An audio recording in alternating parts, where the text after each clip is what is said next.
Eden? I had a good reason para habulin si Eden. Siya ang dahilan kung bakit ang daming problema ng pamilya ko. LG decided na habulan siya on my wedding day, Sig.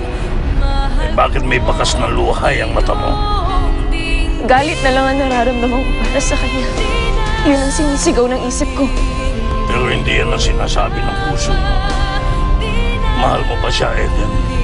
Hindi lang kayo ang may karapatang magalit, ma. Niloko niyo ako. Ba't hindi niyo sinabi sa akin buhay pa si Eden? Malaki ang halaga ng taglante. Hindi ganun kadaling ibenta.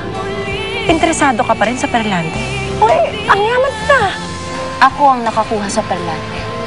Katumbas ito ang buhay ng nanay at tatay. Kaya ako ang dapat na magmay-ari ko. Eden, harapin mo ako! Eden! Si Eden. O ito.